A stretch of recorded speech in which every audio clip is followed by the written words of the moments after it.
Hi, my name is Daria. I'm a colorist, a compositor, and a DaVinci Resolve master trainer. And today I'll be taking you through DaVinci Resolve's color page.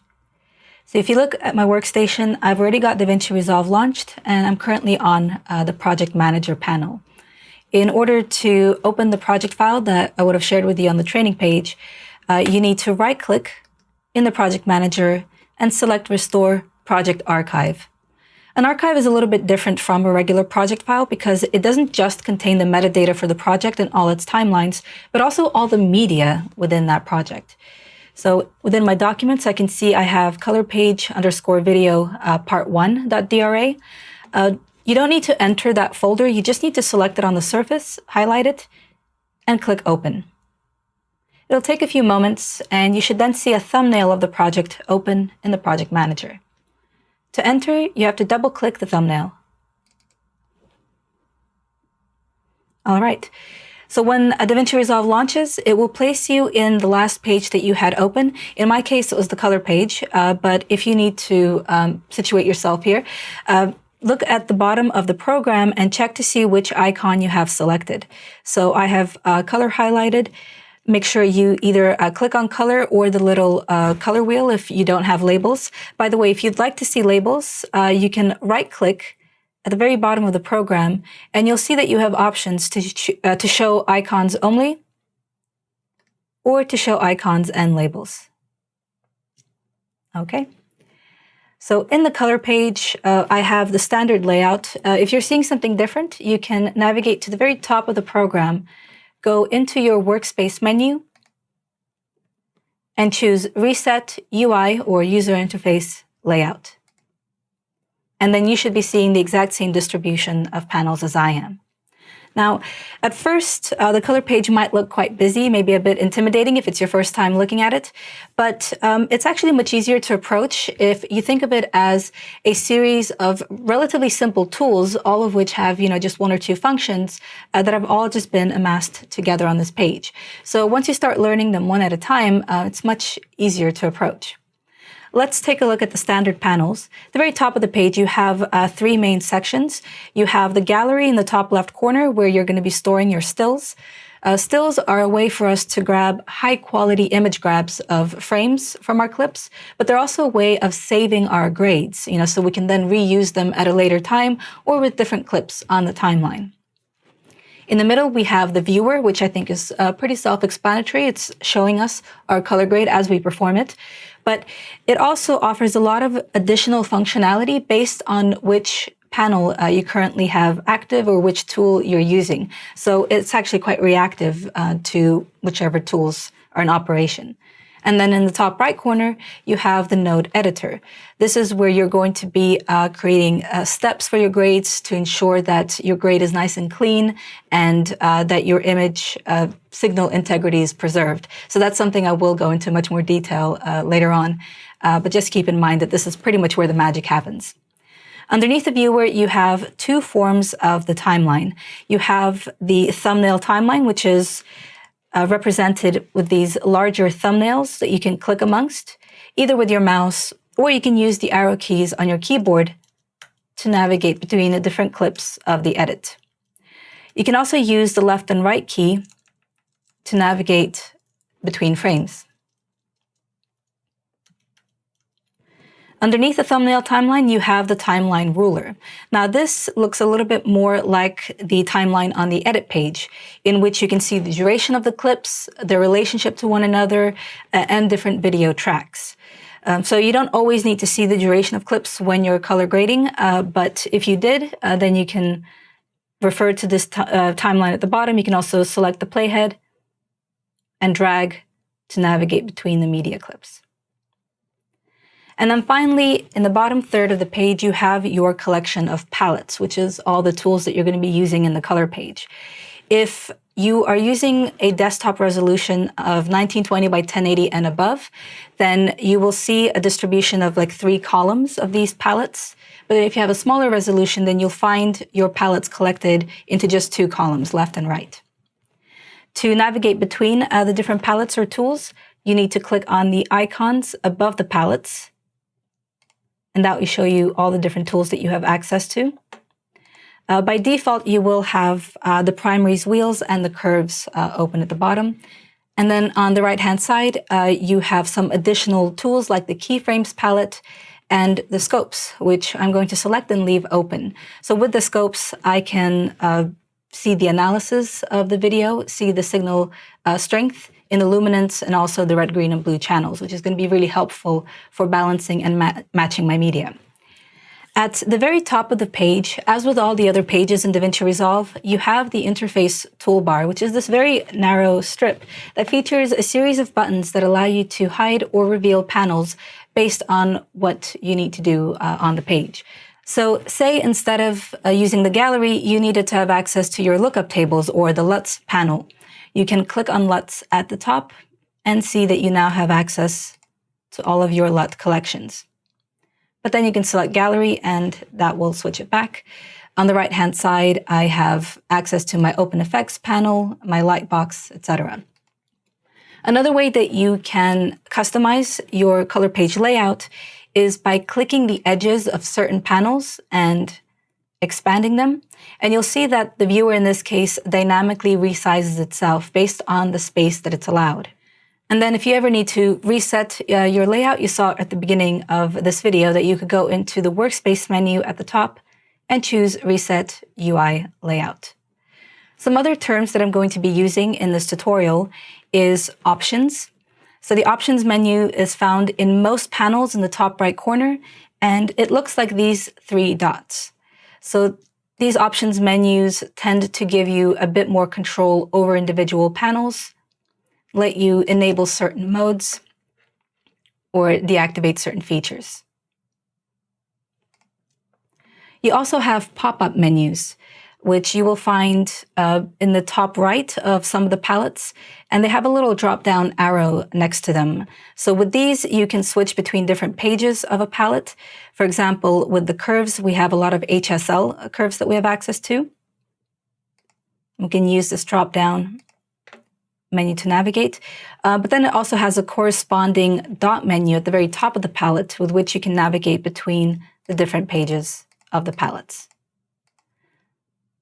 So again, you will find these in different palettes. If I go back to my scopes, I will find this also has a pop-up menu for the different types of scopes that I have. And same thing for the primaries. And then finally, we also have contextual menus. These are also known as right-click menus. Whenever you right-click in an area of the color page, you will find a selection of additional commands. But what's interesting about this menu is that it changes based on where you click. So you will have access to different commands or actions based on the element that you're right-clicking on. All right, now that we're familiar with the layout, we can start looking at our primary grading tools. When we talk about primary grading tools, we talk about making changes to the entire frame of the image. So we could do this for a variety of reasons. The main two is, first of all, corrective. So this is where we want to balance the image, match it to another clip in the timeline, get rid of any color cast that may have been captured in camera, basically make it look as nice and clean as possible. And then there's also the creative reason for primary grading. So this is where you design a look and you want it to affect the entire frame or the entire scene. We perform primary grading with a whole combination of tools, but really the most common ones is the primary color wheels and the curves that are open by default in the color page. So you see these currently open at the bottom of my color page. I've also got scopes open, which I like to use in order to properly analyze and understand what's happening in the frame. I'm going to navigate to the first clip on my timeline, and I'm also going to change my scope type. Right now, we're looking at an RGB parade, which is giving us a readout of the color intensity of the red, green, and blue channel. This is really helpful for certain workflows, especially when we're matching clips. But in my case, I just want to focus on the tonal range of the image. So I will switch from parade to waveform. There we go.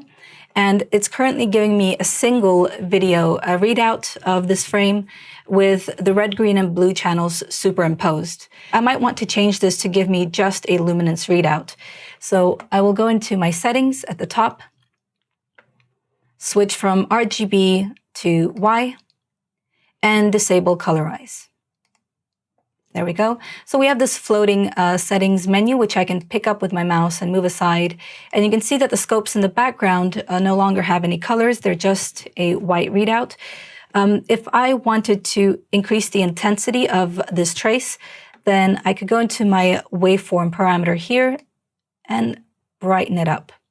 So now I have a really bright trace in the background. So trace is what we call the graph that's giving us a readout of our video signal. And then to collapse the settings, I just have to click anywhere outside of that box and they will automatically go back to where they came from.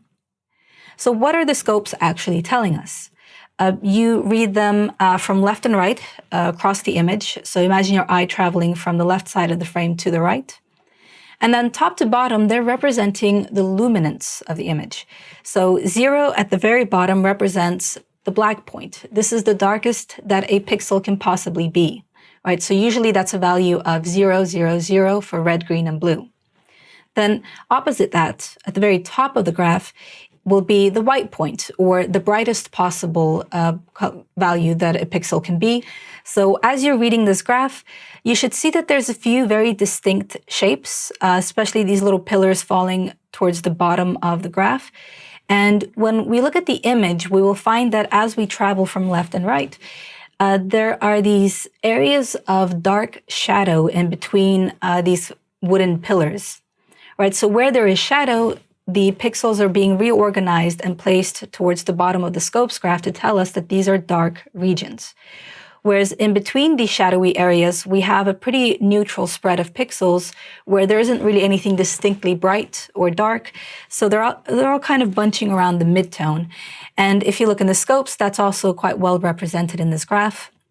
So they're all just a little bit elevated, but they're not necessarily bright, right? So they're not being thrown all the way to the top of the scopes panel. With this kind of readout, we can understand exactly how we need to adjust our primaries controls to get a nice spread in the image, but make sure that it's not too bright, it's not blown out, and it's also not too dark, that we're not crushing the shadows. So for that, I'm going to use the primaries color wheels. Now, there's a lot going on here at first, so let's first understand what the individual wheels are doing. On the right-hand side, you have the offset wheel. This is one that will impact the entire image uniformly. If I click the control point in the middle of the wheel, I can hold and drag in any direction, and you will see that I'm introducing that color into the image in the viewer. I can also double-click the control point in the color wheel to reset it back to its original position. Underneath the color wheel, we have this black slider, which is called a master wheel, and this will affect the luminance of your image. If I click and hold it, I can drag left to darken my frame, or I can keep holding it and drag right to brighten the frame. Notice that the trace in the scopes is moving uniformly up and down. So that's exactly what the offset does. It will impact your image uniformly regardless of how light or dark it is, or how many shadows it has, or highlight points. To reset my settings, I'm going to go into the top right corner and click this round arrow to reset my parameters. Every wheel, by the way, has its own reset arrow. Plus, you have a global reset in the top right corner of the primaries palette, as well as most other palettes that allow you to reset the entire palette. So on the left-hand side, you have 3 more color wheels, but these ones have distinct tonal ranges. So they will impact an area of the image based on its luminance. These are called lift, gamma, and gain. And a shorthand way of remembering what they do is that lift will control shadows, gamma goes after midtones, and gain goes after highlights.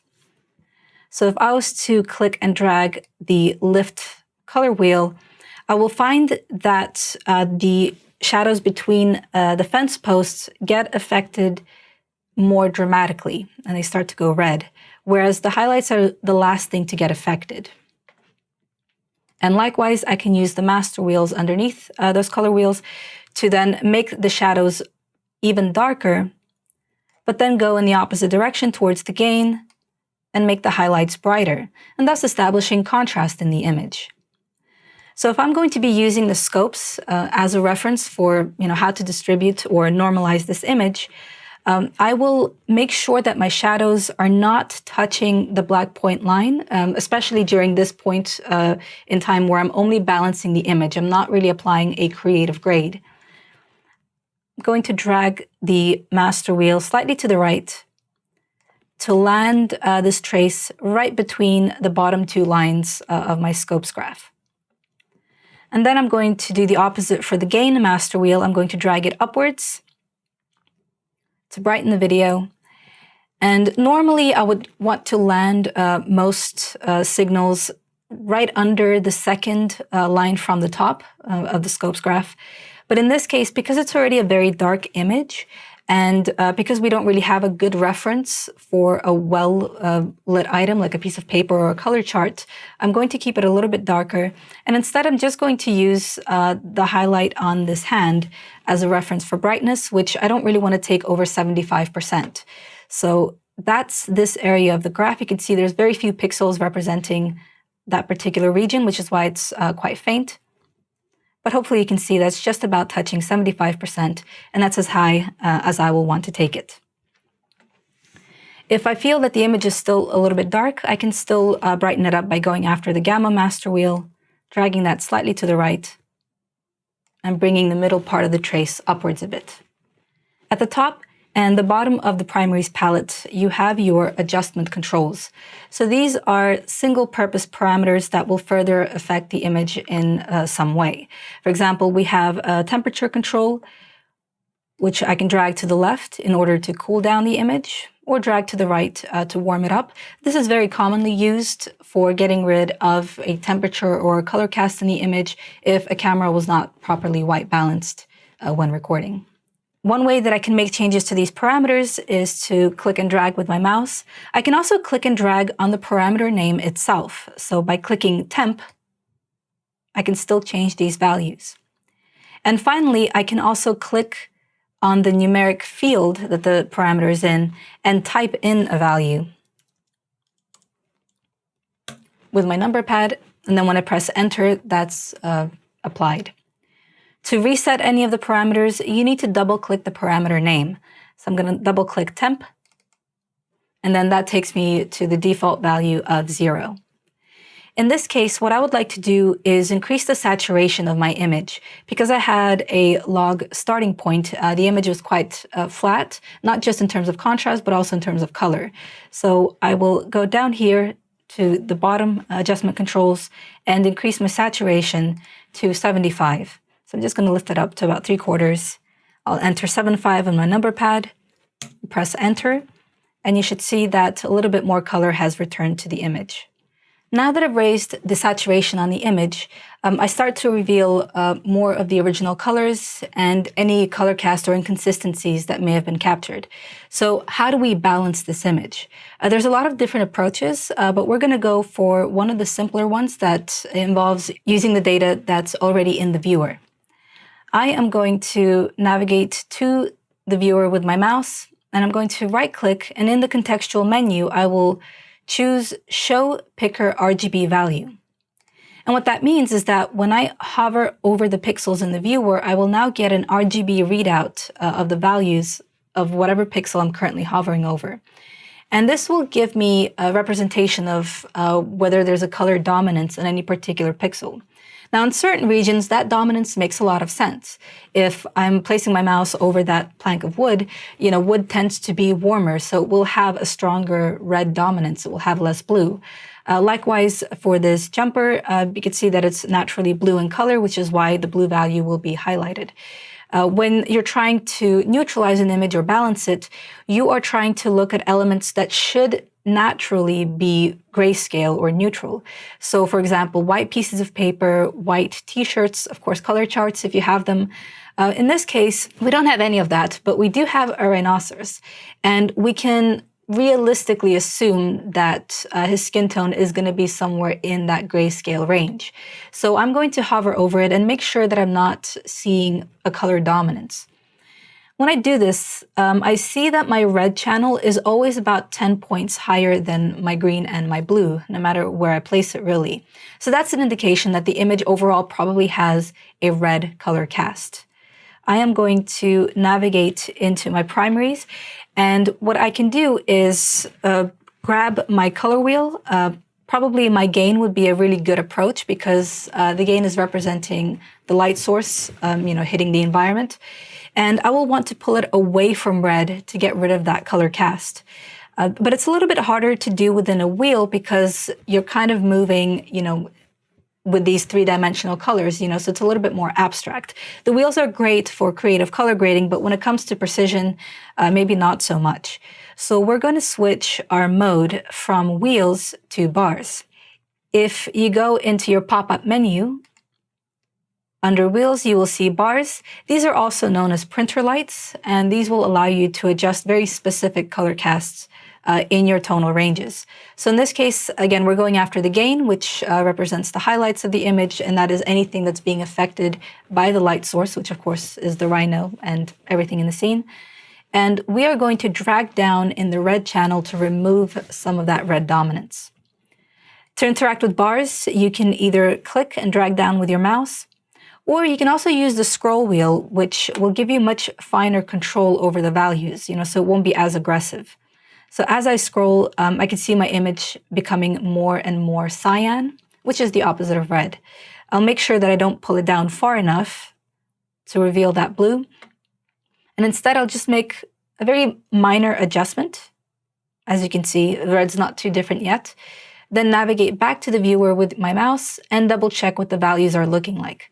And now they are overall much, much closer to the green and the blue values. Still a little bit heightened, so I can probably take it down just one more notch, but otherwise I'm pretty happy with this result. With my image normalized and balanced, I am now ready to apply a creative look. For that, I will probably want to create a new node. I don't want to work on top of the changes that I've already made. I don't want to undo anything that I've done in my color wheels. So I'm going to go into the node editor, right-click, add node, and add serial. So I won't spend too much time talking about node structures in this video, but for now it's really good to think of nodes as organizational tools. The fact that you're going to have a separate node for every stage of your workflow, and you're going to use them to keep track of where you performed certain grades so that you can return to them in future and know exactly, where you created contrast, where you created balance. And that way it's much easier to modify, not lose track of your tools. To help me with that, I am also going to start labeling nodes. So the first node that I had open, number 1, you can see there's a little icon at the very bottom that's representing the tools that I've already used on that node. When I hover over it, it's telling me that I've used primary balance, and I've also used the adjustment controls, so that includes things like, saturation and luminance mix. I'm going to right-click node number 1, choose node label, and I will just start typing balance.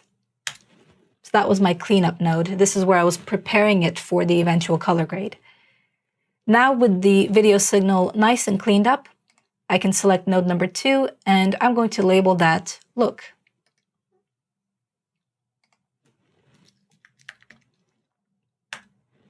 By the way, if you ever wanted to disable your color grade to see, what your image looked like before you started working, you can always click on the number of a node to disable it.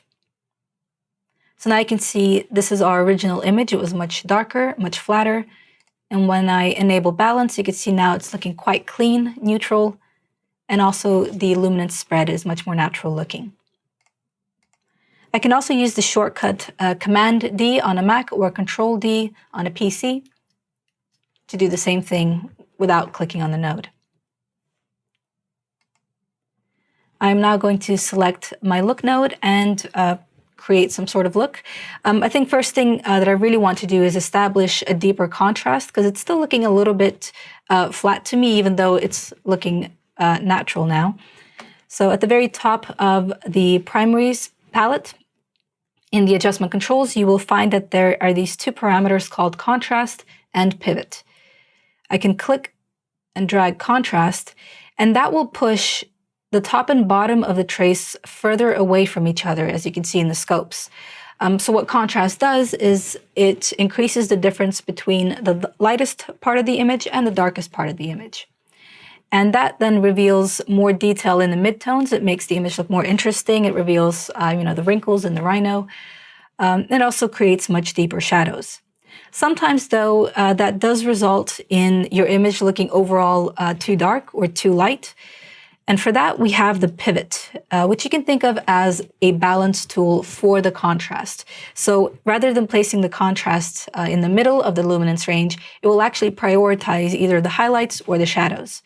So I can click pivot and drag, and you can see that even though the contrast is maintained, I can overall make the image brighter or darker. So I'll make mine just a little bit darker, and I'm pretty happy with that result. To introduce a creative color cast, I'm going to go back into the wheels in order to play with the colors like in a non-linear fashion. So once again, that's our pop-up menu in the top right corner. I'll select wheels to return. And I'm going to apply the color to the overall frame using the offset. I'm going to click on the control point in the middle of the color wheel and drag it a little bit towards like a cyan tone. So that's like a warm blue or greenish blue. Okay, and whenever I perform creative color grading, my left hand pretty much lives on the keyboard on the Command D shortcut or Control D on PC, so that I'm constantly comparing before and after as I'm working. And that way it refreshes my eyes and my mind, and it lets me know if I've taken the grade too far and it's starting to look unrealistic or, just bad or distracting. So in this case, I'm still okay with it. It is a very strong look, but maybe, that was my intention for this scene. So I'm happy with it. As well as dragging the offset towards cyan, I'm also going to drag the shadows towards red in order to counteract some of that blueness and make the shadows appear more neutral.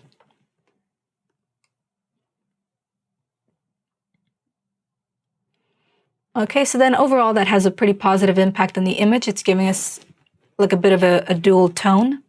So it still looks quite unique, quite different from the original video signal, but it's looking quite natural to my eyes. And then finally, I'm also going to adjust the midtone detail. This is a parameter in the top right corner, and it's going to have the effect of sharpening the image. Even though it's technically not a sharpening tool, it is also a contrast adjustment, but it targets areas of the image that are naturally high in detail. So midtones, like the scratches on the posts, like the rhino's skin, those are all going to be affected, and their contrast is going to be raised. And that will produce the effect of increased sharpness. So I'm going to click and drag. And you can see if I take it really quite far, then the image starts to look extremely dramatic. I'm going to dial it back to about 40 points. And again, press Command D to bypass the node. Or if I'm not using shortcuts, you can just click on the number of the node 2 to do the same thing and compare before and after. All right, and that was our first exercise. Let's move on to clip number 2.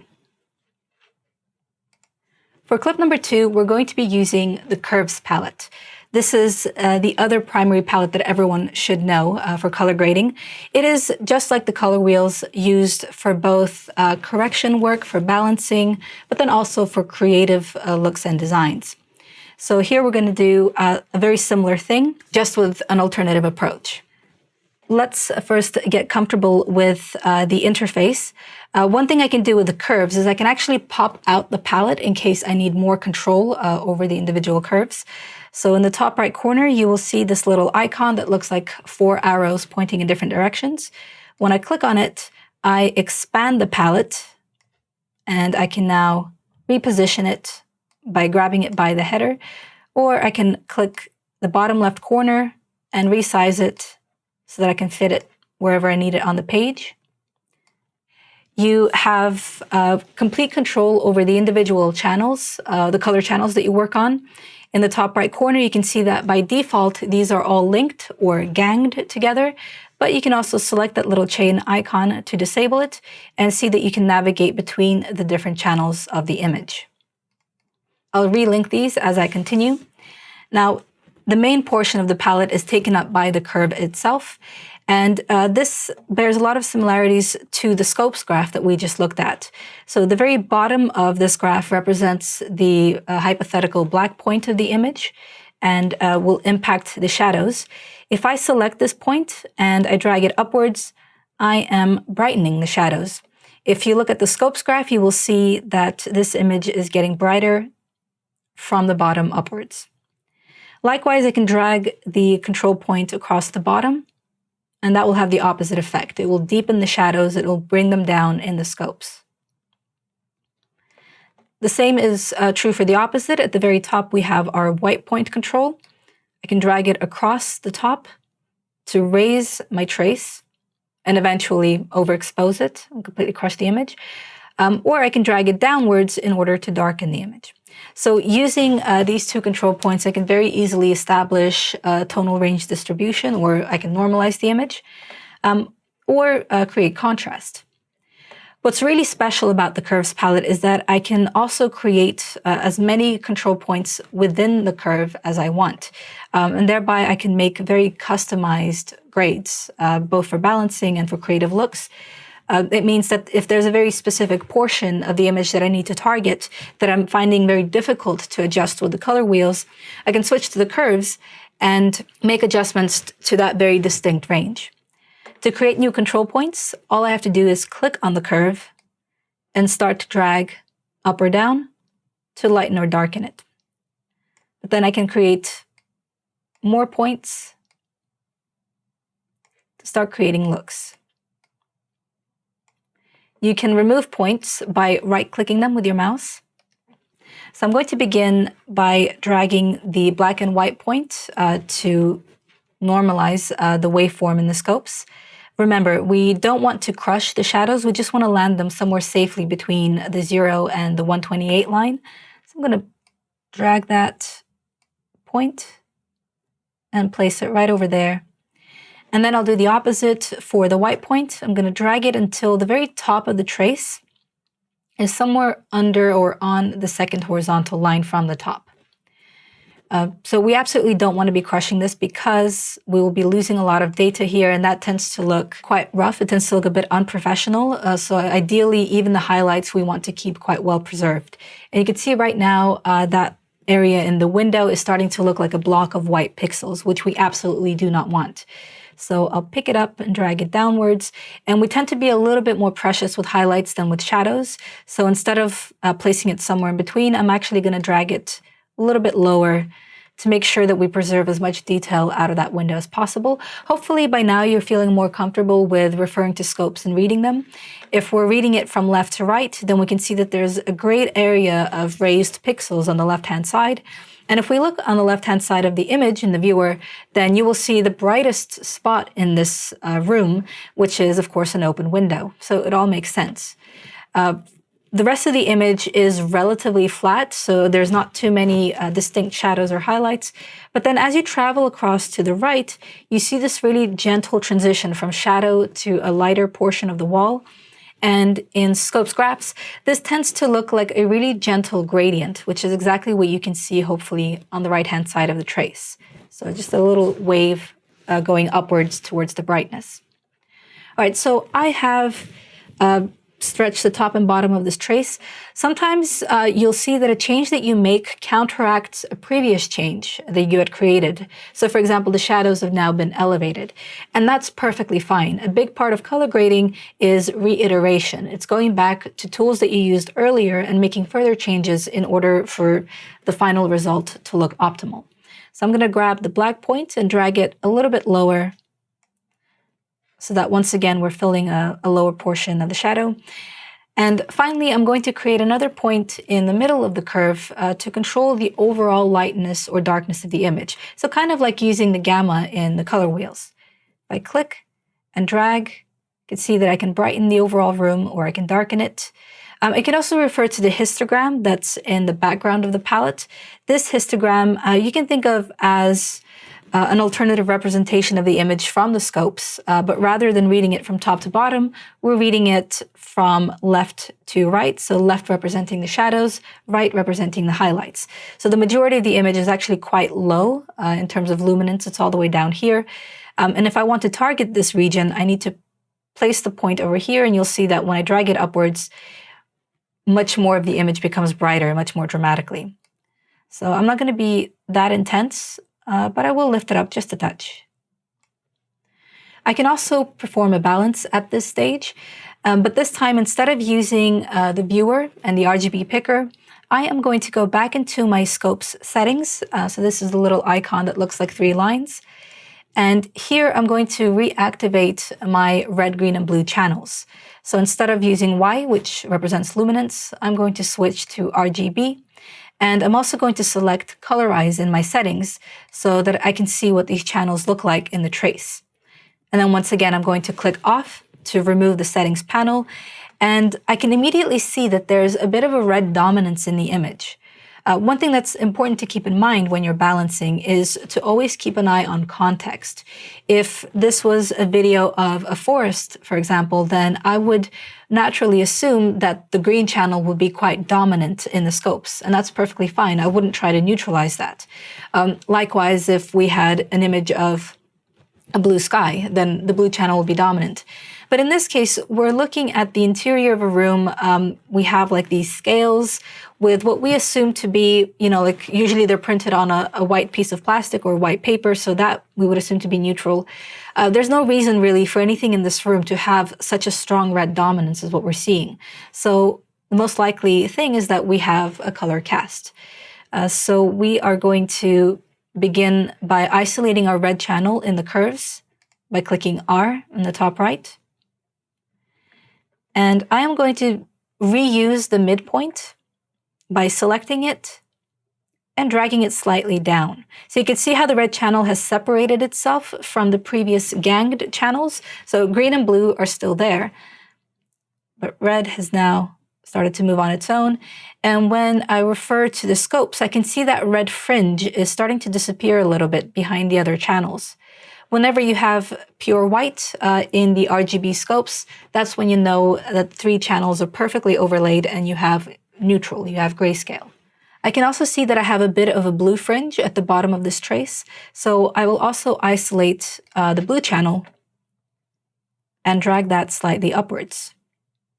All right, and hopefully you can see that the image has become a little bit more neutral. If you need to make further tweaks, then feel free to do so, especially if something doesn't look right in the viewer. But you can always reliably depend on the scopes to give you an accurate readout, no matter what monitor you're using. So I'm going to press Command D to disable the node to compare before and after. And you can see it feels almost like turning a light on. The image has become much brighter. The contrast is more defined. It looks more like real life. And also it's been neutralized quite a bit, so it no longer has that kind of yellowish or brownish tinge. Which means that I'm now ready to start performing other actions in terms of creating this look. I really want to create some contrast, but I don't want to keep using the same curves palette, because right now you can see it's quite broken up, and if I start to make further adjustments, it's going to be difficult to keep track of what was balancing and what was creative work. So I would rather collapse this palette by clicking on the X in the top left corner, and create a new node in which I'm going to establish contrast.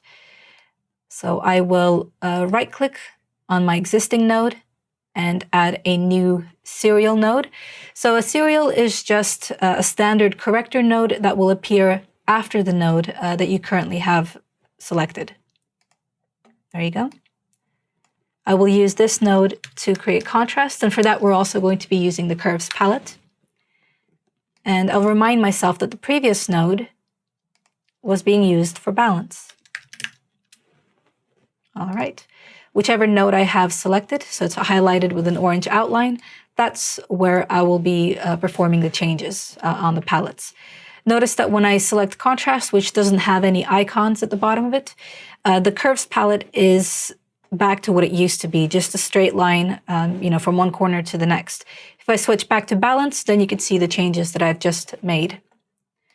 So now I can work on contrast without affecting or undoing anything that I did with the balance. I will make sure that my curves are all ganged. Once again, I can expand the palette so it's a little bit easier to modify. And I will create what's known as an S-curve. So S-curve is a shorthand way of referring to contrast in an image. Just like the letter S, it implies that you are darkening the lower midtones or the shadows and brightening the upper midtones or the highlights, thereby creating this S shape. So it's a really quick way to establish contrast. If you have a dark image like this one, you might want to be very gentle with the severity of the S shape and keep it quite subtle. I'm pretty happy with the result. So you can see my before and my after. I also want to work on the colors of this image, but again, I don't really want to undo what I've already done. So it's a good idea to, once again, create a new node. But this time, I don't want to make changes to the colors after the current node, because I do feel like contrast is a good change to place at the end of a pipeline. Instead, I want to make my color corrections between the balance and the contrast. So for that, I'm going to right-click the contrast node, add node, but this time, instead of adding serial, I'm going to add serial before. So now a new node has appeared in that connection line between balance and contrast. And this will be my look. Just like with the remainder of the nodes on this particular clip, I'm going to be using the curves palette to create the look. Let me expand the palette one last time. And this time I'll start isolating the channels. What's fun is that if you want to introduce the color of a certain channel, you can select it, create a control point, and drag upwards to bring that color in. But when you drag it downwards, you're not just removing the color, you're actually introducing its inverse opposite. So the opposite of green in the additive color space is magenta. So you bring magenta in by dragging in the opposite direction. If you ever have any trouble remembering the different color pairs, you can refer to the color wheels in the primaries and see that, opposite of green is magenta, opposite of red is cyan, it's this light blue, and then opposite of blue is yellow. So if I were to reset these parameters, go to blue, I can introduce blue or yellow. Let me reset. And also introduce red or cyan. A quick way to create a look using the curves palette is to introduce two opposite colors into opposing tonal ranges of an image. So for example, if I have my red channel open, I could drag down in the lower midtones to introduce cyan into the shadows, or rather, I'll drag in the opposite direction and introduce red into the shadows, but then drag the other half of the curve in the opposite direction. And that's going to give me this really interesting, almost retro look on the colors. So this is actually called cross-process. It's a reference to older photo development techniques.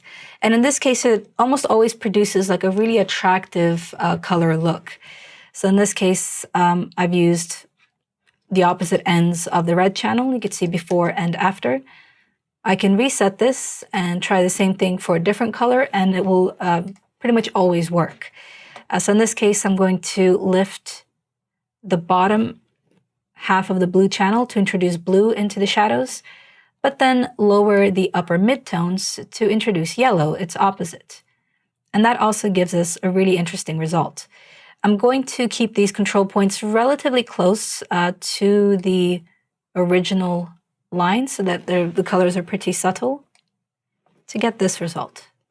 All right, if I wanted to look at this clip in full screen, I can use Command F as a shortcut or Control F on a PC, and then continue to use my shortcuts to bypass the node grade. So Command D, before and after, and this is me creating that blue and yellow look. If I wanted to bypass the entire pipeline, not just one node, there are a couple of ways I can accomplish this. First, at the very top of the viewer, you have this icon that looks like a little color wheel with some sparkles next to it. You can click on that to completely bypass the entire grade, and you'll end up looking at the original video signal. Or you can press Shift-D, and that will also disable the entire pipeline. And you can see at the very top of the viewer that icon again is getting crossed out to indicate to you visually that you're no longer seeing the grade. Now that we've created a few looks, let's save them for later use. So I will right-click within the viewer with my Clip 2 still open, and I will select Grab Still. And now a still will appear in the gallery, which contains, as I mentioned earlier, a high-quality one-frame grab of this video based on the frame that I had open at the time that I grabbed it, but then also all of the color grading data associated with it. I can even click underneath the still to give it a custom name. So in this case, this was the cross-process look. In case you're unable to reach or to click that area to start labeling a still, you can always right-click and choose Change Label, and you can do the same thing. Let's also grab a still of our first clip.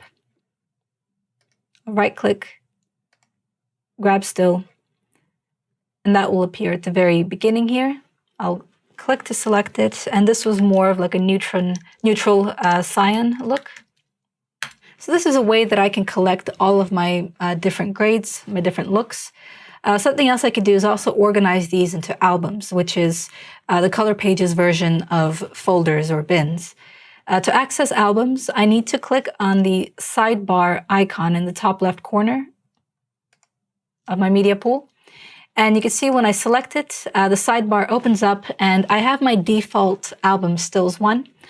I can double click to highlight its name, and I will call this my Looks album.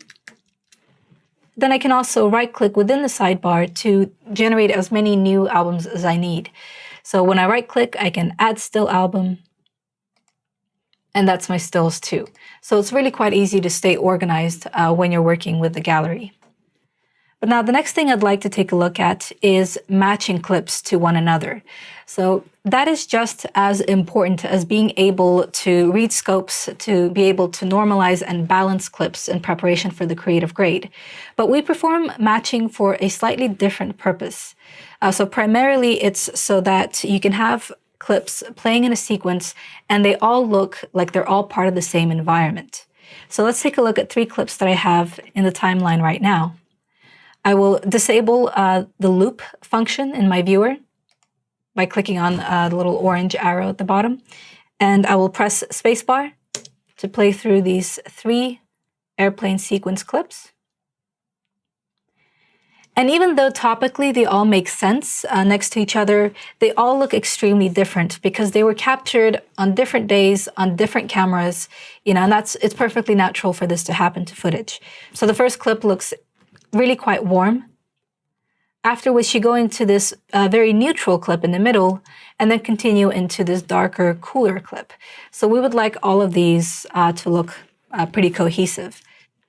I will begin with the automated match function in DaVinci Resolve because I feel that it's quite powerful and really quite useful. The first thing we need to do is decide on our ideal starting point, or our key shot, as it's also known. And I think the middle clip in this sequence makes the most sense because it is a very neutral looking shot. It's nice and bright, but also the contrast is appropriate. So we have nice deep shadows and very good highlights that are not blown out. I will select my third clip and right-click on clip number 4. All right, so this is a very important distinction to remember. The clip that you're changing has to be the one that you have selected, but the one that you want to match to is the one that you want to right-click. And choose Shot Match to this clip. It might take a moment, but hopefully you will see the colors shift as your opening clip now changes to match the look of the subsequent clip. You can see they're both nice and neutral now. They have the same color tarmac even, so that's the ground, same color fuselage on the planes. They both look very similar in terms of color balance, but also in terms of contrast. You can see that the shadows underneath the airplane are just as rich in both cases. So now if you were to see this as part of a documentary or a feature, this would look a little bit more natural, like they belong next to each other. We'll try the same thing for clip number 5, once again using clip 4 as my key. So I will have 5 selected. If you right-click the active clip, you will not see shot match to this clip as an option. So you have to make sure that you are right-clicking the key instead. Shot match to this clip. All right, and that's also given me a pretty good adjustment. Remember, you can continue to disable a node or press Command D to temporarily hide the grade. And there absolutely has been a substantial change, but it may be not strictly as accurate as the previous one had been, and that's perfectly fine. So in this case, I can see, for example, that the shadows are much deeper in our key shot. If I look at the wheels or if I look at the engines, and also refer to the scopes, you can see that these fall pretty low down, right above the 0-point line. But when I look at number 5, those points are elevated, so they look a little bit flatter in the viewer, and they're also much, much higher in terms of the scopes. I will go into my primaries palette and drag the lift master wheel to the left to darken that range of the image, and try to get it into the same position in the scopes as it was for clip number 4. All right, so the shadows are looking much better. I think the highlights are also pretty good. You can see they're a little bit lower perhaps in clip number 4, a little bit elevated in number 5. So I can drag those down. But then overall, the image I think could use with a brightening. You can see here the spread is much more even, whereas here it's a little bit more concentrated in the upper midtones. So pick up the gamma, drag it upwards slightly. I'm still seeing just a little bit of warmth, I think, in this image compared to the key. So once again, we can return to the primaries, switch from wheels to bars, and I am ever so slightly going to lift the blue channel at the very bottom here in the lift so that I don't have as much of a separation of colors at the very bottom of my scopes. So by not even dragging, but just by using the scroll wheel once on the blue bar and raising it by a factor of 0.01, my shadows have now started to look more neutral, and I've achieved a much better match with clip number 4. So this is a really nice on-the-fly way of color matching, being able to very quickly navigate down a timeline and making sure all the clips match each other, especially if they were captured in the same location and there's enough context, enough visual references for the software to understand what it's seeing and match those elements up. In some cases, though, you're not going to have those types of helpful references, in which case you will need to perform all of the shot matching yourself. And that's a very powerful skill to have, and I'm about to show you how to do it. I've got these 2 clips near the end of the timeline, numbers 6 and 7, which don't really have a very clear reference for white, like a white piece of paper or a white t-shirt, or in this case, the fuselage of a plane. So here we have a slightly more busy environment in terms of there just being more vegetation, so things with a naturally stronger color cast. We do have some pretty good references for shadows. They don't take up a large portion of the frame, but they are still there, so we know what the deepest shadow should look like. In this case, we also have the same environment, but it was captured at different times of the day, which is another reason why you might often have mismatched footage.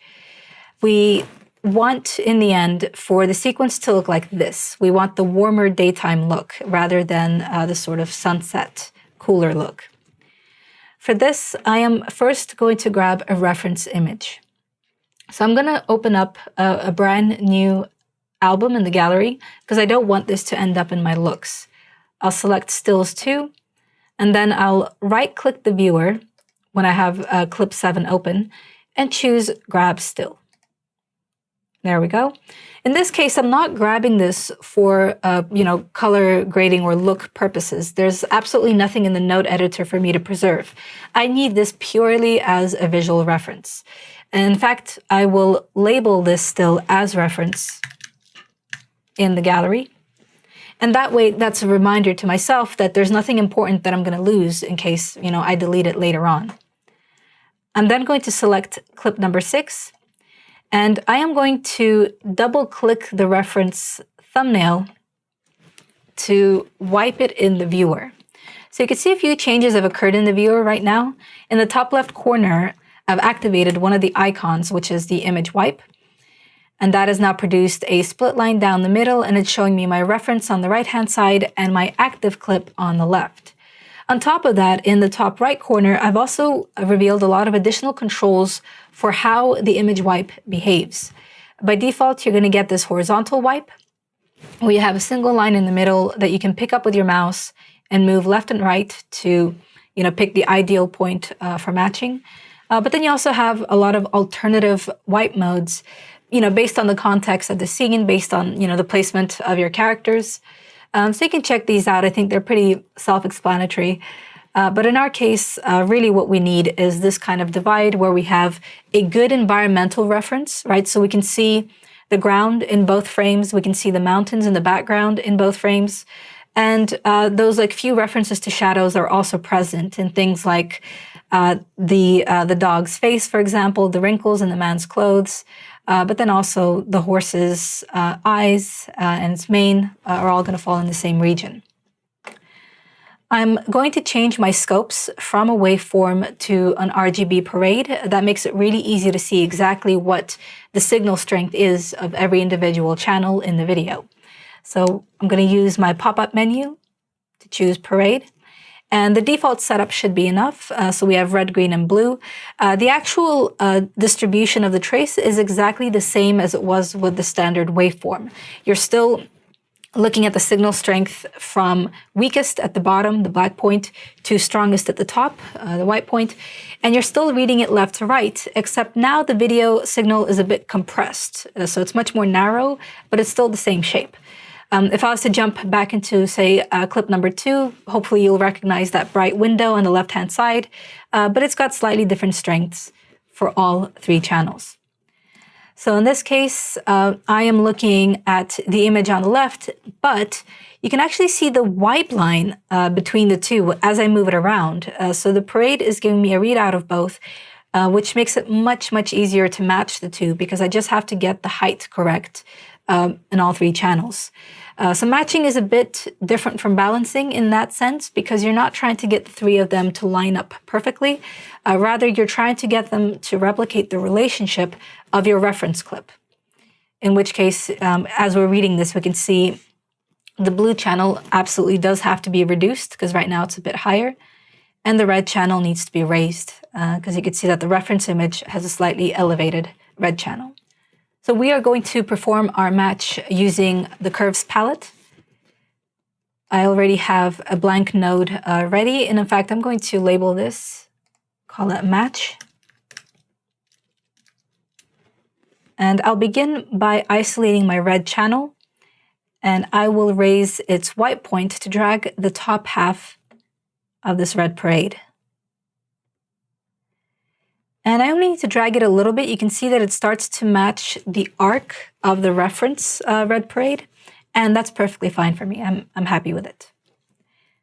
I will now do the same thing for the blue channel. So that's a little elevated. I will do the opposite. I will select blue, drag the white point, and lower it. So once again, it matches the arc of the reference.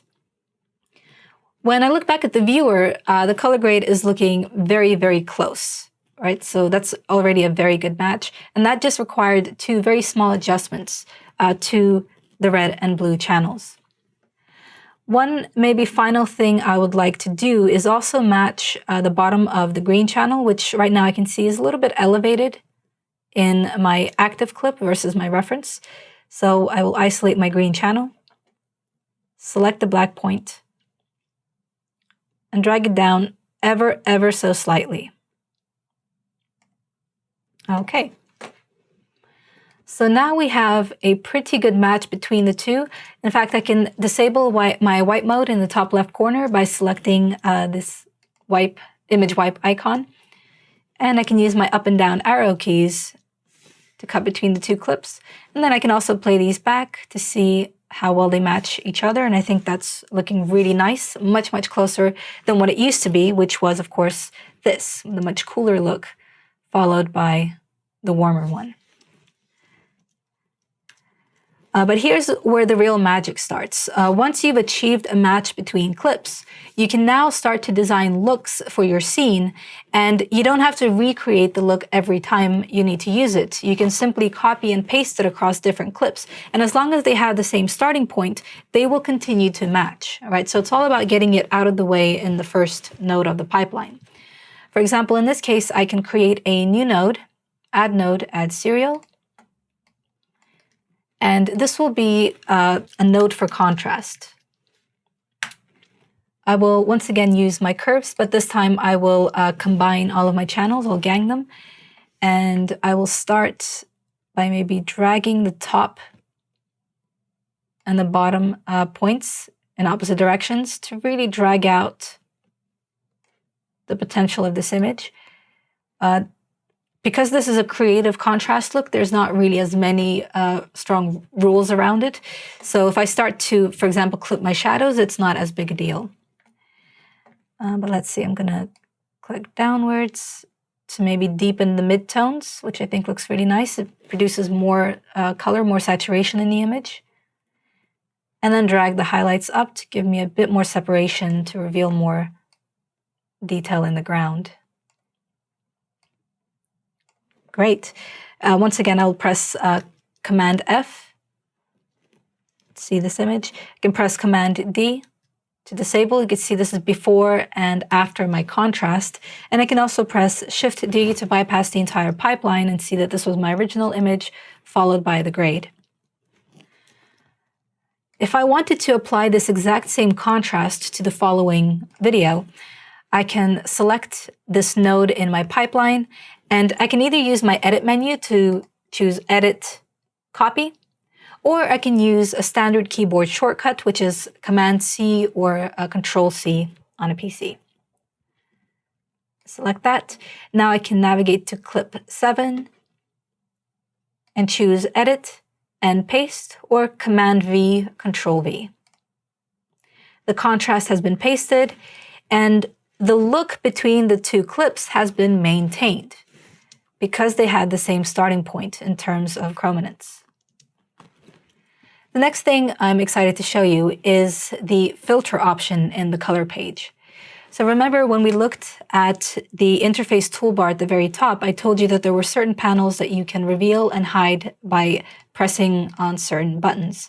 One of those buttons is Clips, which collapses your thumbnail timeline underneath the viewer. But if you look right next to the Clips button, you will also see this little drop-down arrow. When you click on it, you reveal a series of filters that you can apply to your timeline. So by default, your timeline will show you all clips, but sometimes you might want to isolate what you're seeing. For example, right before delivering a project, you might wish to check out what all your ungraded clips are.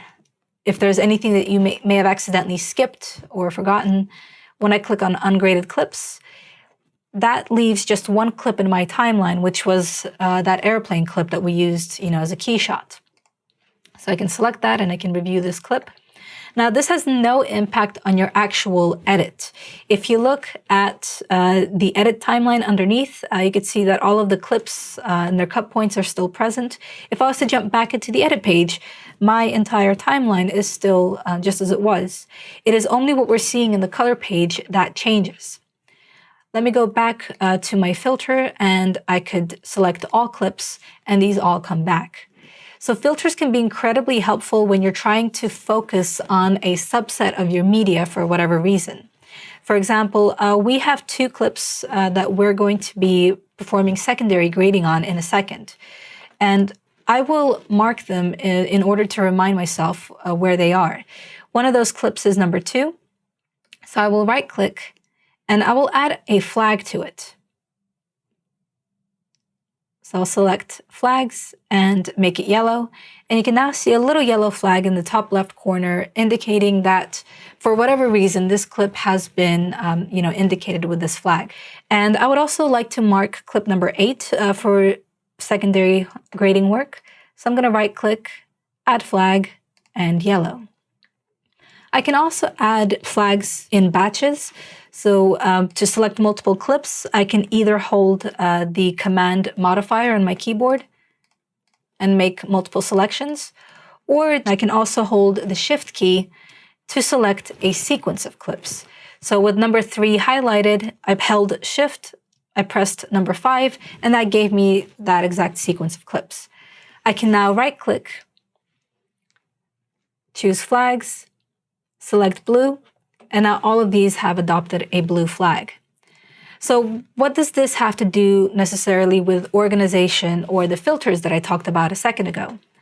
If I go back into my clips filter list, I will find that one of my options for filtering is flags. So I could decide, you know what, for the rest of the afternoon, I only want to focus on this airplane sequence. So I can choose to filter by blue flags, and now I don't have to be distracted by any of the other media on my timeline. And granted, this was a relatively short timeline. There's not too many clips, but when you're working on an episode of a show or a short film or a feature film, you are going to have potentially hundreds of clips to work through. And it really helps a lot to have flags to indicate exact features that you want to address, that you want to focus on for the day, and not have to constantly jump back and forth on the timeline. So for this next portion, I'd like to return to our main timeline. I'm going to navigate to the clips drop-down menu once again and set it to all clips to remove the filter. And the next thing we'll be doing is working with secondary grading tools. Secondary color grading is when we target only a portion of the frame when we're performing color grading or applying an effect. So we do this primarily using 2 techniques. One technique is referred to as masking. In DaVinci Resolve, we accomplish this using power windows. And in this technique, we are isolating a portion of the frame using a shape, something basic like a circle or a square, or even a custom shape that we draw ourselves using a vector. And then alternatively, we can also perform secondary grading using keying techniques, which is where you select a portion of the frame based on hue, saturation, or luminance. So in DaVinci Resolve, we accomplish this using the qualifier tool. We're going to use both of these in the next couple of exercises. I'm going to start with clip number 2, which we've already worked on. So here we've performed a balance, we've applied a creative look and contrast. But in our case, I also want to isolate the face of these scales in order to make the detail here pop out even more. Because that's obviously the purpose of this shot, is to get the audience to look at the detail right in the middle. So I'm going to try to make it as clear as possible. Now, where would you place a node for this type of secondary grade? So far, we've been mostly keeping things sequential. But in this case, I want to work on top of the cleanest version of the signal, so I'm going to place my secondary grade right after the balance node. I will select it, right-click, add node, and add serial. So I'll use my labels to indicate that this will be a secondary grade on the scales surface. And for this, it makes the most sense to use a shape. It's pretty straightforward circular shape. So I will go into my Windows palette. The icon to enter it looks exactly like a circle. And underneath, you have a series of preset vector shapes. I will select the circular window, and that will immediately appear in the viewer as this little interface that I can interact with. So I can drag the corners to make this window larger. I can click anywhere in the empty space in the middle to move it around as a single unit. I can also stretch it or crush it, pull it in various directions, and also rotate it using the little anchor in the middle. Feel free to also move around the viewer itself. So right now I can't really see the bottom of the shape too well.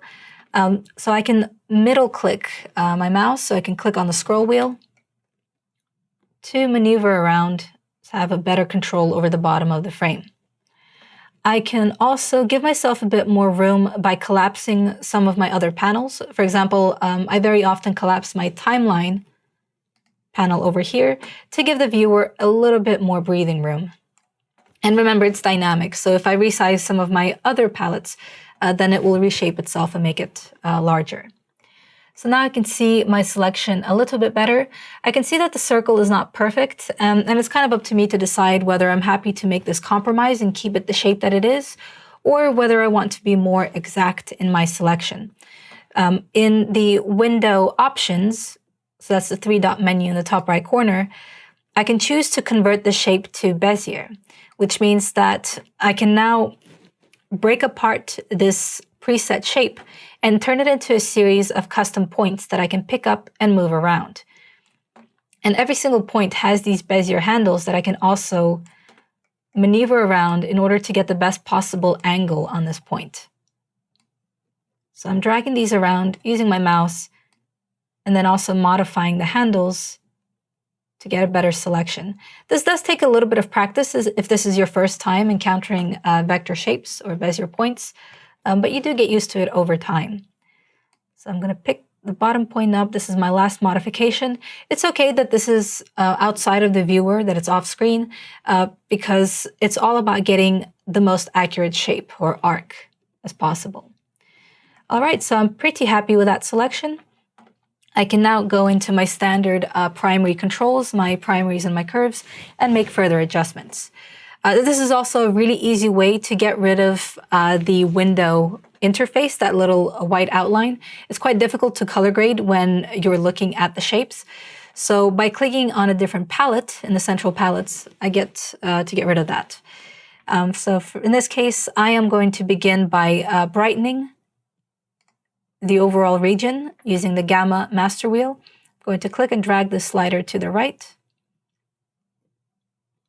All right, and you can see how this is already a little bit more appealing. It draws the eye because it's a little bit brighter. I can also adjust the contrast and pivot in the adjustment controls to further enhance the detail, so make the difference between the white backplate and the numbers a little bit more enhanced.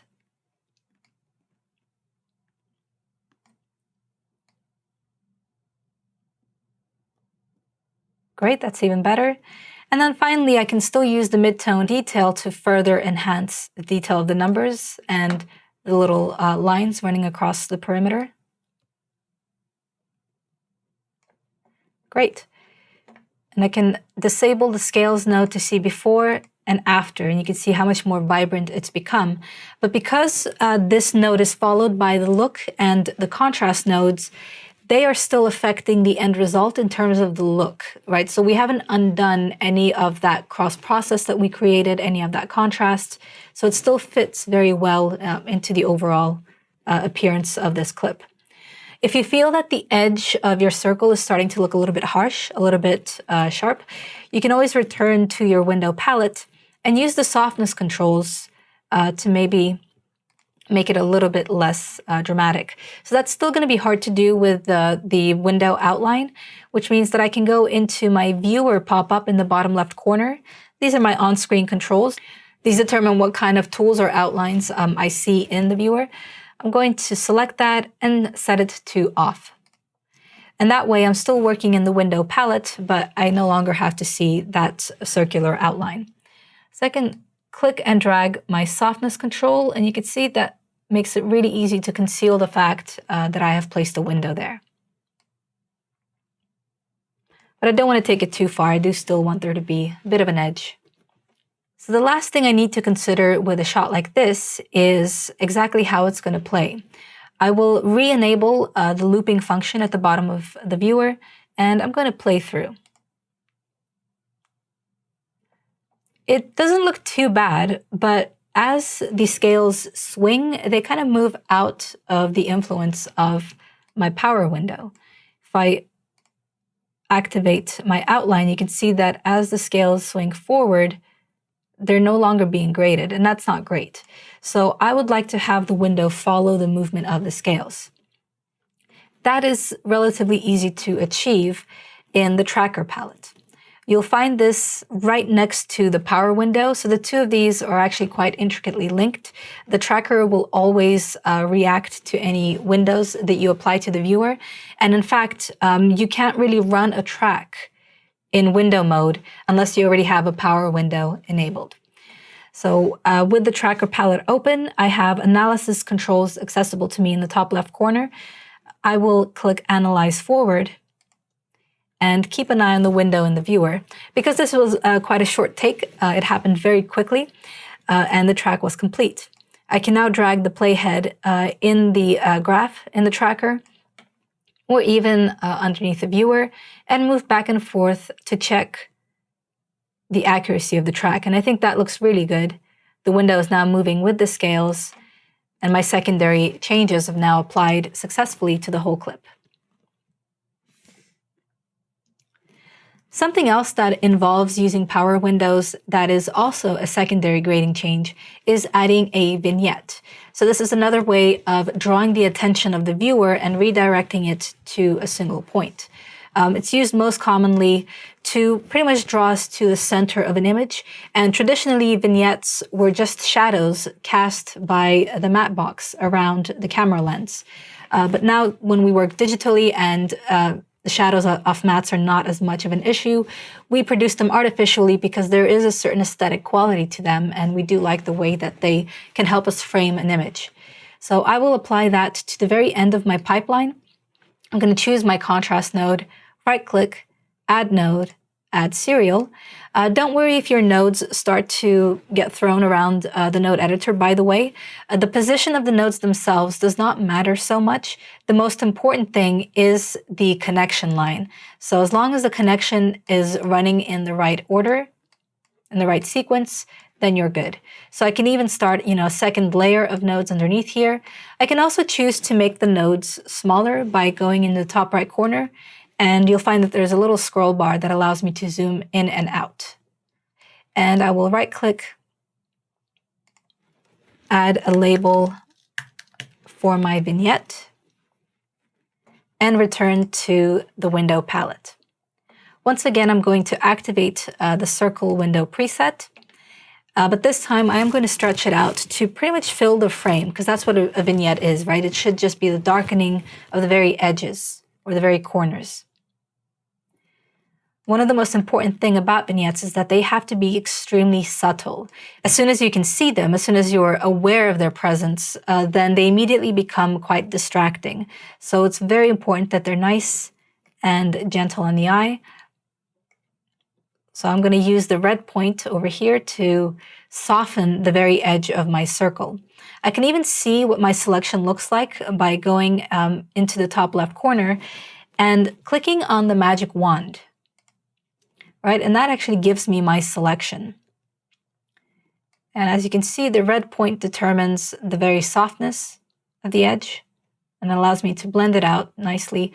I can always, of course, drag it beyond the visibility of the viewer itself, either by navigating, by middle clicking and dragging, but also by using the scroll wheel. So I can scroll out of the image and keep dragging that softness.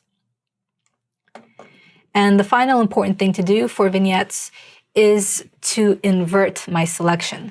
Because right now, if I tried to darken my edges, if I went into, say, my gamma master wheel and I tried to drag it to the left, I will find that it's the center of the image that becomes darker, and that's not what I want.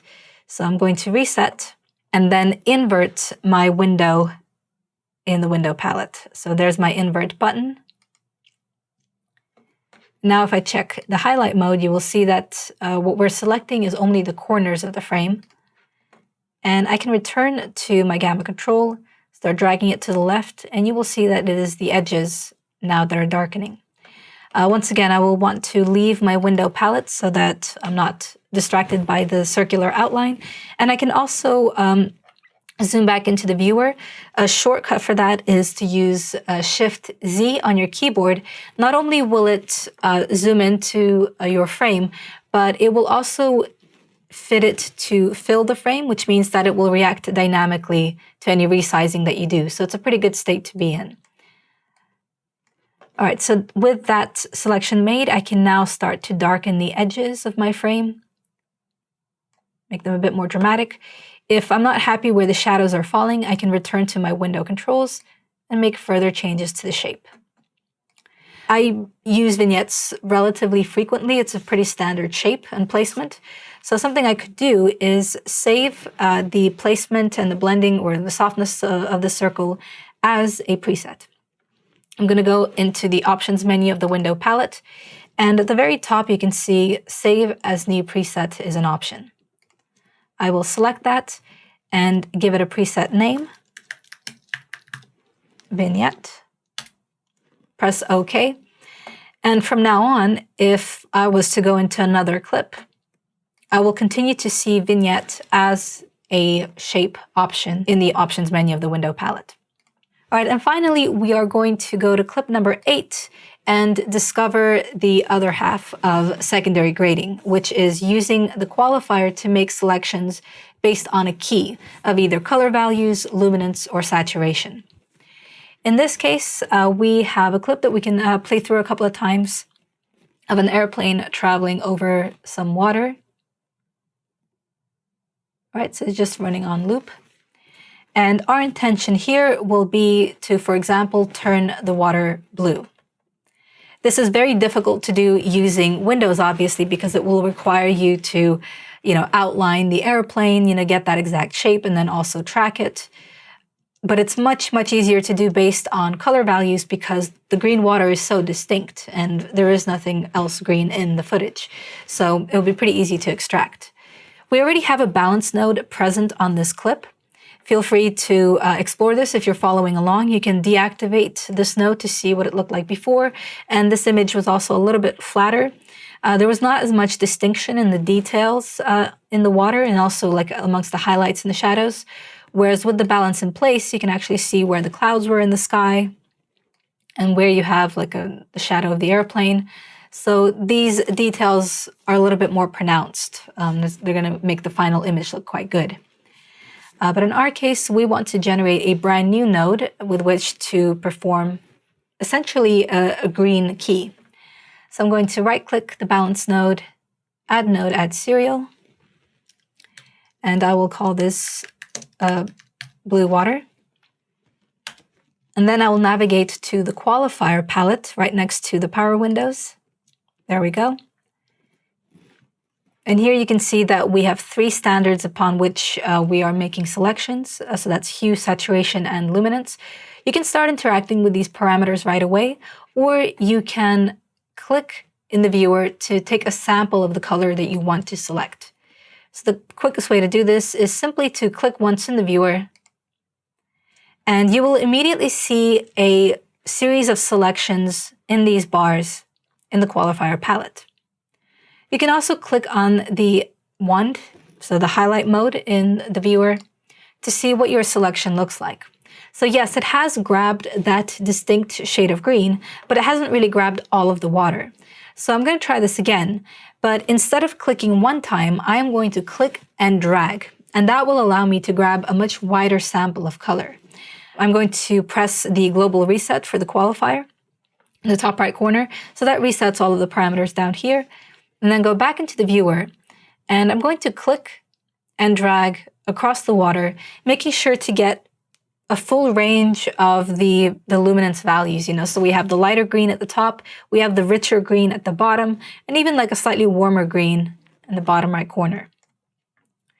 And as I clicked and dragged, my selections in the qualifier parameters grew, right? They expanded to include a wider range of chrominance, hues, saturation, and luminance.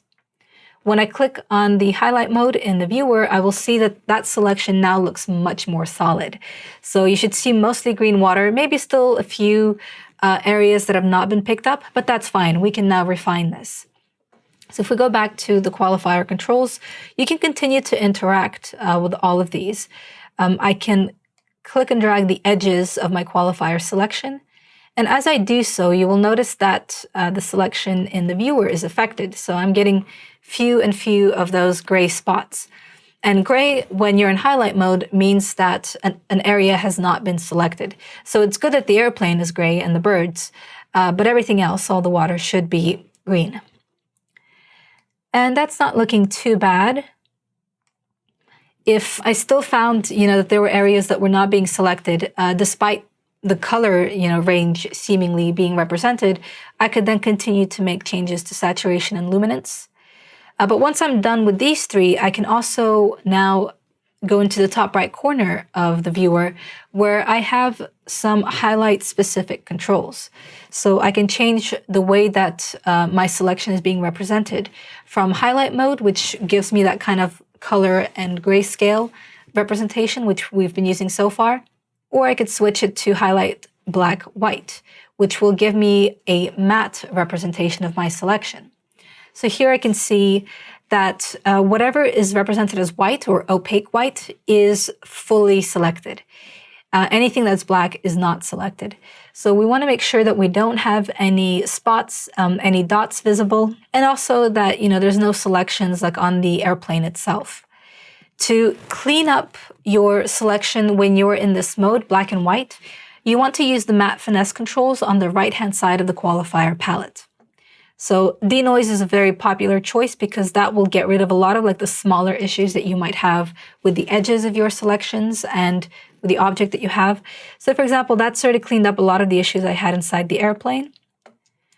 And then clean black and clean white, you can almost think of as master wheels. So if something was already pretty dark, but there was a few white flecks in it, then clean black is just going to get rid of those last remaining bit of noise. And then I can also use clean white to get rid of some of the noise around the birds. And then if you feel like you want to add a bit of softness to your edge, you can also use something like blur radius. I tend to leave that until after I start color grading to make sure that I can justify the level of softness as opposed to just guessing. But in that case, I'm really, really happy with this selection. So I think we've got a really clean extraction of the water. I'm going to turn off highlight mode. And I can now start to perform the color grade. There's a lot of different ways that I can achieve this. In fact, that's something you'll find about the color page and also a lot of like other, I suppose, creative processes, is that there's never just one way to accomplish something. There's a lot of different tools that will do something similar. And the only real difference is in the speed with which you can get the result that you need and also the clarity or the quality. So in our case, we are going to go with speed. We're going to apply a really quick change to the colors by isolating the blue channel in the curves palette and dragging the black point up in order to make blue the dominant color in this selection. So I can drag it up pretty high and I can play through this clip to see that those elements that were not included in our selection are not being affected by the grade. So if I go back to my black point and I raise it up and down, you can see the airplane and the birds are untouched. But even with the water turned blue, I can continue to refine it using some other tools. So for example, I might decide, this is very saturated, so I might want to tone it down by going into the adjustment controls at the bottom of the primaries and making this a more natural blue as opposed to like that really intense, like almost plastic looking blue. Something else I can do is use my hue parameter to rotate the hue of the water.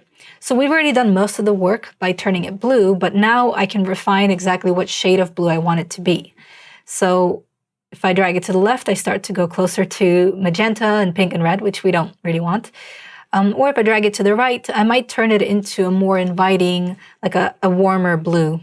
And then if I keep dragging it to the right, then eventually I'll turn it green. So I want to kind of keep it close to the original range, but maybe a little bit further to the right. All right, and that takes care of the water. We've turned it blue. But you might be looking at this image and thinking like, well, what about all these birds at the end? It feels like they're still quite desaturated and colorless. I think in the original footage, if we press Shift-D and we turn off the entire pipeline, you can see that they had a hint of pink. So these were clearly flamingos, and we've now lost a little bit of that color. So it'd be really nice to bring it back. The great thing about working with nodes is that you never have to repeat a workflow. And you never have to really copy and paste so much when you're working within one image. You can just reuse a signal as many times as you need to. In this case, I would like to continue working on this selection that we've made with the water, but just redirect my attention to the birds. So I'm going to right-click on my latest node, and I will add a new node, but this time I will choose to add an outside node. And what that is going to do is, once again, make a standard corrector like we've been using this whole time, but it will invert any kind of key data that your current node has. So I'm going to click Add Outside. And for the first time, we're seeing a brand new connection. It's this blue one. And it is actively inverting what we've just created in the blue water node.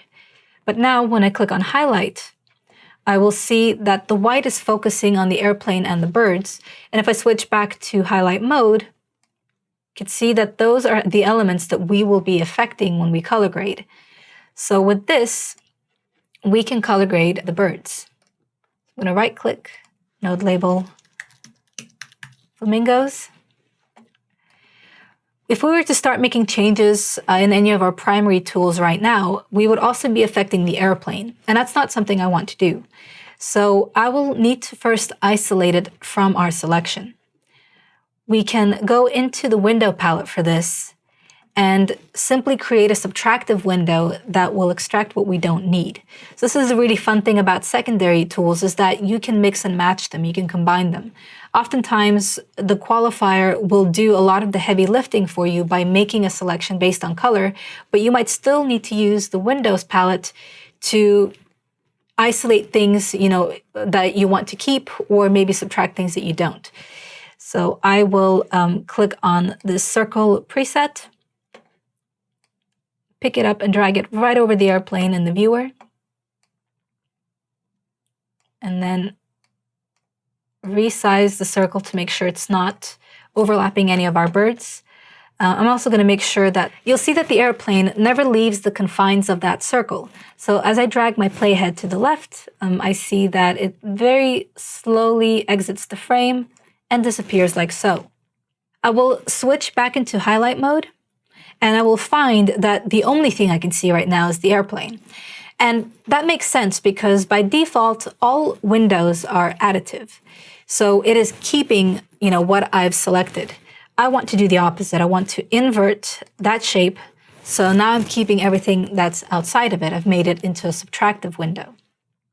And this all looks good. So I can turn off my highlight mode, go back to my primary tools, and turn those birds pink. This time we can use the wheels.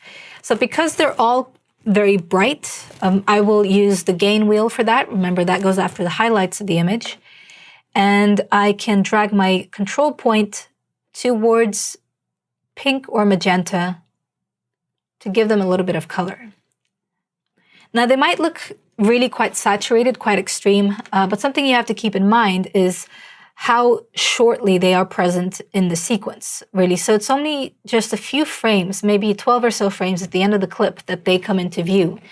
In that case, it's okay to leave the colors a little extreme. It's okay to leave the selection, as is, because we will have just enough time as an audience to process that they're there before the clip cuts to something else in the timeline. So I've pressed Shift-Z to reposition my viewer, and I'm going to play through this video. We've got nice blue water under the very yellow airplane, and then all these pink flamingos coming in at the very end. And that wasn't too difficult to accomplish.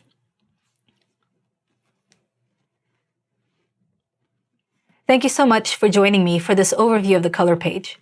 In the next video, we're going to be looking at some more advanced concepts like an introduction to color management, looking at the node editor and achieving non-destructive grading workflows, and also the HDR palette and a few other new tools. If you have any questions or if you need any advice on using the color page, I highly recommend that you check out the Blackmagic Design forum. And to gain access to all our other training materials, check out the training page on blackmagicdesign.com, where you can learn all the other pages as well as gain certification for all of them.